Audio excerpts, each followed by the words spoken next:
Beirut is rocked by a series of strikes as cross-border fire between Israel and Hezbollah continues. The US says thousands of North Korean soldiers are training in Russia and warns they'll be legitimate targets if they fight alongside Russian forces in Ukraine. And 5 people are killed in what the Turkish government is calling a terror attack near the capital, Ankara. We'll have the latest. And Kamala Harris holds a presidential town hall in the crucial swing state of Pennsylvania as Donald Trump rallies in Georgia. Our headlines today. A woman is questioned on suspicion of manslaughter following the deaths of 3 people at a care home in Dorset. Single-use vapes are to be banned in England from next June. The government says it will protect children's health. I said my husband's got dementia and he's attacked me and I don't know what to do. Families of footballers who died from a form of dementia call for anyone who's played contact sport to undergo brain tests after their death as they try to prevent others from dying from the disease.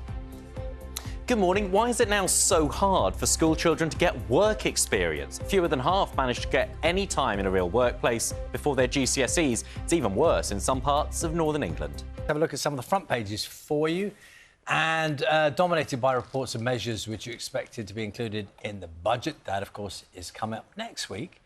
The Eyes headline says the Labour government's potential cuts to the Ministry of Justice budget are a disaster for crime victims. That's according to former Justice Secretaries Robert Buckland and Alex Chalk. Fury over Reeves' raid on private sector pensions. That's the lead on the Daily Mail, which reports that the Chancellor plans to impose national insurance on employers' pensions contributions in the private sector. The move's estimated to raise £15 billion, but has been criticised by some experts.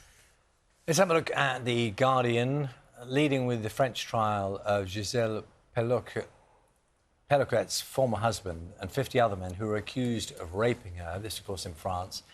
Ms. Pellicotte waived the right to anonymity and told a court in Avignon yesterday that she was driven by her desire to change society.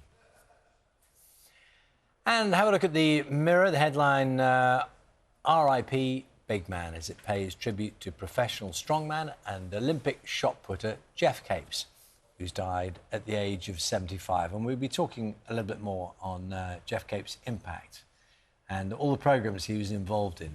It's important. He was a very important figure, wasn't he? Sort of 70s, 80s, television with his sporting success and then with the Strongest Man show. So we'll talk about that a little later. And considering how big and strong he was, had a really interesting hobby. It did.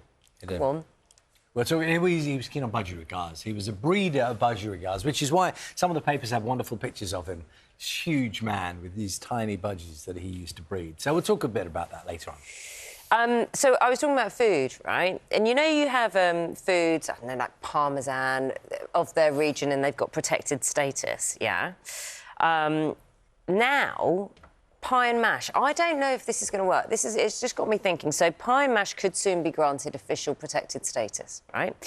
So it would... So, like the apple pie and Cornish pasties. Mm-hmm. Cornish pasties, always discussions around those. But I don't understand... The thing with pie and mash is pies are so different. Every pie is different. And so how would you have a formulated this is a pie?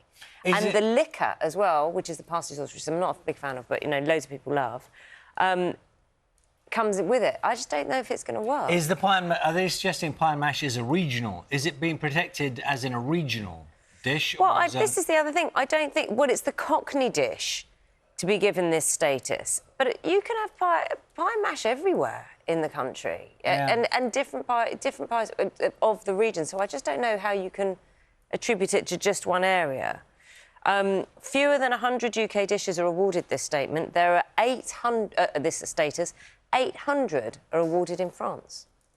So regional dishes that are protected. So we've got 100. It makes a lot of sense, though, doesn't it? I do think it makes a lot of sense. If it is only made in one place, and then you can... But pie and mash isn't... Pie isn't made in one place. Well, clearly, yes, I see what you mean. Pie and mash could be everywhere, couldn't it? Yeah, so I think I don't know if it's going to work. I'm hungry now, thinking about we got soup, pie and mash. Oh, and I haven't even told you about jacket potatoes. Jacket potatoes making a comeback. That's what I'm after today. It's a bad sign. It's 21 minutes past 6. I'm already getting... I'm seriously getting well, hungry. I'm thinking about lunchtime food. Local authorities in the capital spent £4 million a day last year on temporary accommodation, according to analysis by the London Councils Group.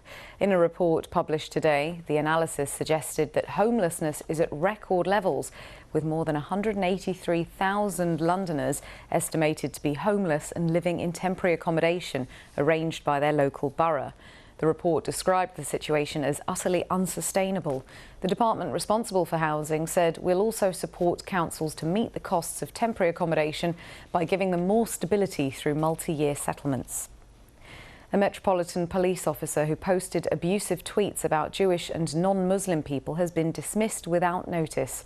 Ruby Begum admitted using offensive language to a police misconduct hearing, but denied committing gross misconduct. But the panel found her posts to be appalling, derogatory and abusive, and to have breached standards of professional behaviour. Some residents in Southwark who get their heating and gas from a communal council-run boiler say their system is inefficient and unfair, meaning many are paying thousands for gas they're not using.